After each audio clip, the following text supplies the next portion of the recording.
राधाष्टमी उत्सव, राधा जन्माष्टमी उत्सव मनाएंगे।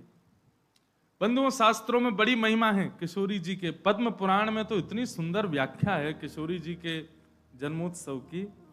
1000 एकादशी मल्टीप्लाई इनटू 100 कर दो, जितना आएगा इतना फल मिलता है एक राधाष्टमी का व्रत करने से। अब कई लोगों के मन में भाव रहता है कि मेरे मन में भी ऐसा ही भाव रहता है कि भैया उत्सव है ठाकुर जी को जन्माष्टमी को, उत्सव है राधाष्टमी को, तो फिर काहे को हम लोग भूखे प्यासे रहें, बढ़िया माल छाने।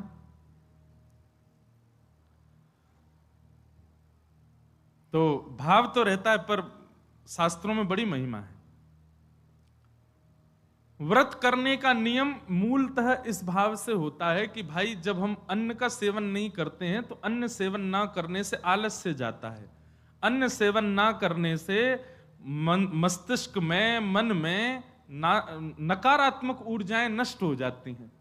फलाहार रहते हैं तो निश्चित ही है ऊर्जावंत होते हैं, तो ऊर्जावंत होंगे तो और बढ़िया उत्सव मनाएंगे।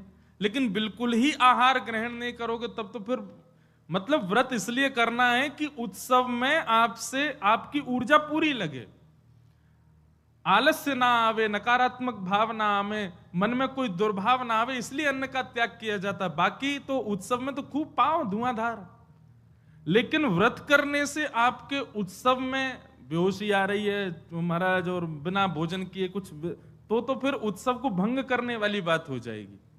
उत्सव को भंग नहीं, उत्सव को सुंदर बनाने के लिए व्रत करना है। तो राधाष्टमी उत्सव पर इस बार व्रत निश्चित करो, हर बार ही करो। वैसे तो शास्त्रों में दशावतारों में 4 अवतारों के व्रत करने की आज्ञा दी है, रामनवमी और नृसिंह चतुर्दशी, कृष्ण जन्माष्टमी और वामन द्वादशी।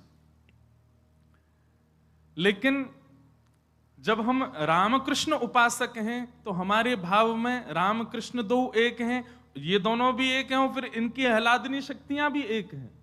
राधा कृष्ण स्वरूपाम वै कृष्ण राधा स्वरूपिणौ कलात्मानम निकुंजस्थम गुरु रूपम सदा भजे। तो जब किशोरी जी ब्रजमंडल में ठीक ठाकुर जी का ही स्वरूप हैं तो फिर उनके लिए भी ये व्रत की क्रिया करनी है। पद्म पुराण में ब्रह्मा जी ने इसका बहुत सुंदर वर्णन किया है कि भैया व्रत निश्चित करना चाहिए, इतना फल मिलता है, इतना फल मिलता है। लेकिन जब भी फल कोई फल बताता है ना कि महाराज जी ये करने से ये फल मिलता है, ये करने से ये फल, मन में एक ही बात आती है, अगर ये करने से ये फल मिलता है, अगर हम इसके बदले फल की कामना ना करके ठाकुर जी की कामना करें तो हमको व्रत इसलिए करना है हमको श्री जी मिले, हमको व्रत इसलिए करना हमको ठाकुर जी मिले। अक्षय तृतीया के दिन लोग दुनिया भर का दान करते हैं, चावलों का दान कर रहे हैं, अन्न का दान कर रहे हैं, स्वर्ण दान कर रहे हैं, चांदी दान कर रहे हैं, जे दान कर रहे हैं, वो दान कर रहे हैं। हमारे मन में भाव आता है कि भैया वादना नाम को दान करो, जो राह में मिल जाए वही से कहो जय श्री कृष्ण, जो राह में मिल जाए वही से कहो राधे राधे, नाम दान करते चलो। बोले क्यों? बोले अक्षय तृतीया को कछु दान करो तो अक्षय है जाए, तो हम नाम दान करें, हम ठाकुर जी को भजन दान करें, अरे भक्ति दान करें, अपनी भक्ति अक्षय हो जाए, नाम अक्षय हो जाए, प्रेम अक्षय हो जाए, ऐसी अक्षय तृतीया मनाओ। तो कभी भी आपको किसी व्रत या किसी नियम के पीछे फल बताया जा रहा हो, सुन लिया करो, अच्छा इससे ये फल मिलता है, उस फल को गौड़ करके उस फल के स्थान पर किशोरी जी को विराजमान कर दो। हे किशोरी जी, हम राधाष्टमी को व्रत या मारे करेंगे कि हमको आपकी प्रेम लक्षणा भक्ति प्राप्त हो, आपको प्रेम प्राप्त हो, इसलिए हमको व्रत करना है। तो राधाष्टमी उत्सव इस बार भागवत कृपा निकुंज में गिरधर लाल जी का मनाया जाएगा। सुबह 9 बजे से क्रम रहेगा, 8 बजे द्वार खुल जाएंगे, आके बैठ जाना। 9 बजे फिर अभिषेक होगा, टीवी हम लगवा देंगे 2-4 ताकि लाल जी दिखें आप सबको, और फिर उसके बाद बधाई गायन उत्सव आदि चलेगा। 10-11 बजे तक का क्रम रहेगा, ज्यादा लंबा नहीं, छोटा ही क्रम रहेगा। और क्योंकि व्रत रहेगा तो केवल पंचामृत मिलेगा पीवे को, खावे को कछु ना देंगे हम।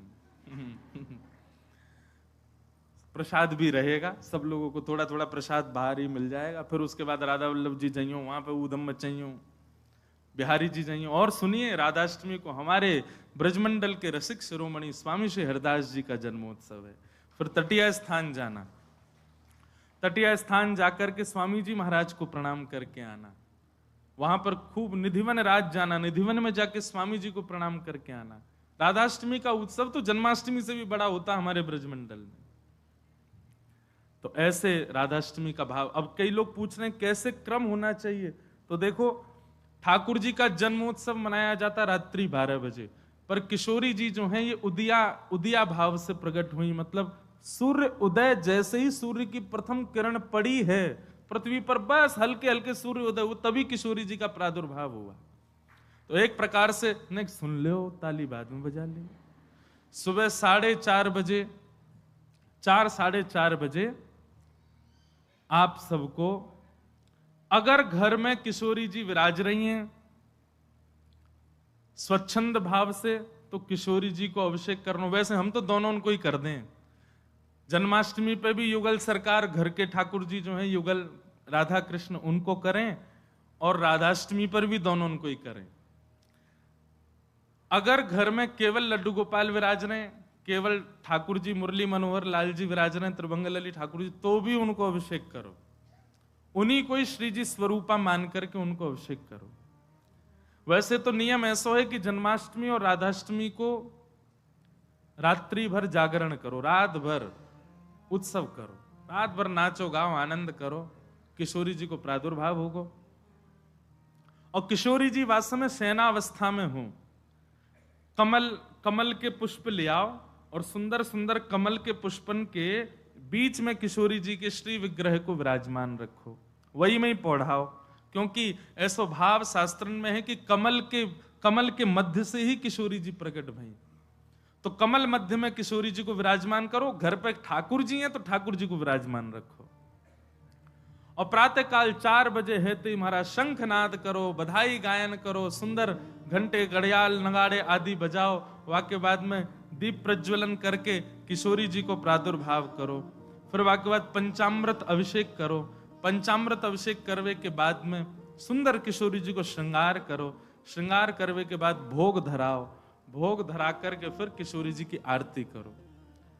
आरती करने के पश्चात फिर खूब नाचो, इतने नाचो इतने हम तो अभी जयपुर में एक बात कह के आए, उत्सव तब तक मत मानो कि नाचते नाचते उत्सव करते करते डॉक्टर के पास नहीं जाना पड़ जाए। अगर आपको दवाई नहीं लेनी पड़ी तो समझो उत्सव मनाया ही नहीं आपने।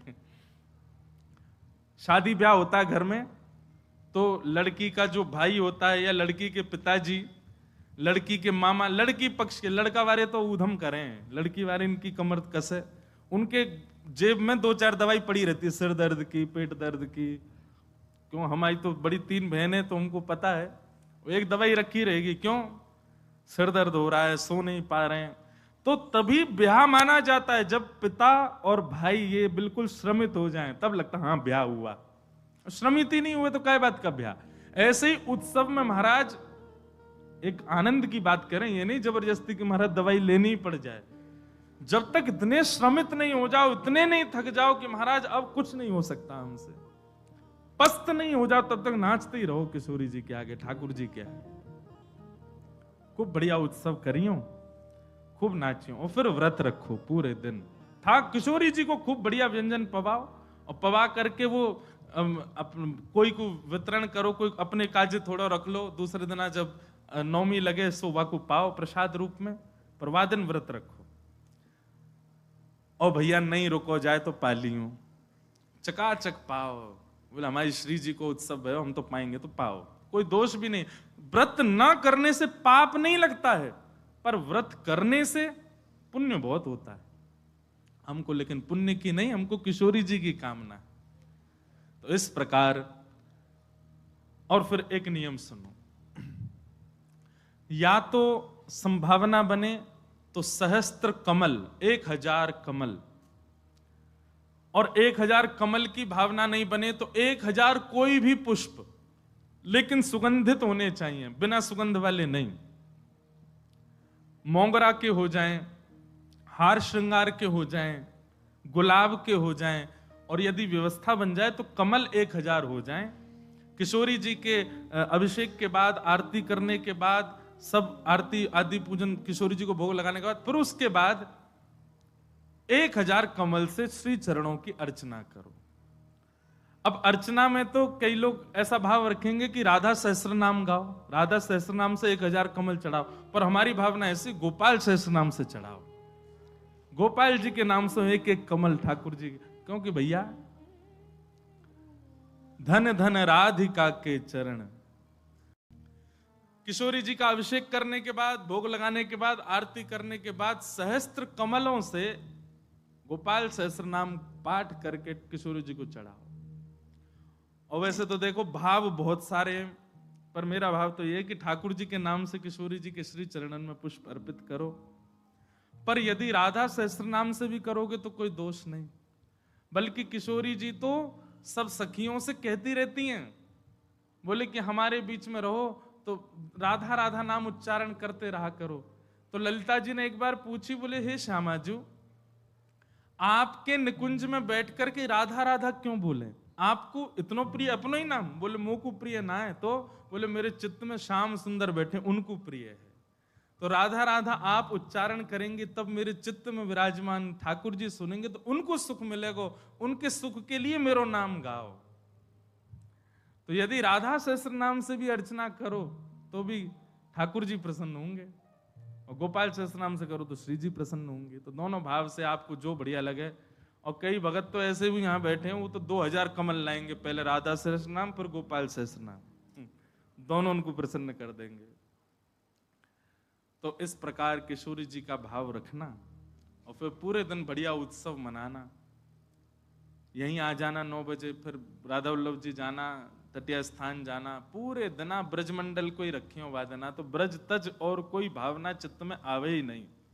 ऐसा भाव किशोरी जी के जन्मोत्सव पर रखिएगा। आप सब लोग खूब भाव से राधाष्टमी जन। और एक बात तो मैं भूल ही गया, हाँ, दान जरूर करना। ब्राह्मणों को बुला करके, घर में कुछ संत जनों को बुला करके, स्वयं मत पाना पकवान, उनको पवाना, उनको खूब दान दक्षिणा देना। काय बात की? बोले बधाई है, हमारी लाडली जी प्रकट भई है, वाकई बधाई बांटते रहो। नहीं तो कछु नहीं चले तो 10-10 की गड्डी ले लियो और पूरे टम्पू और रक्सान में घूमते सबन को बांटते चलो, लो भैया हमारी लाडली जू की बधाई है। अरे उत्साह, ये तो मैं बता रहा हूं मंच से, ये बताने वाली बात नहीं, आपके मन में अपने आप आनी चाहिए ये सब बातें। हमारी लाडली जी प्रकट भैया, हम कहा करें आज।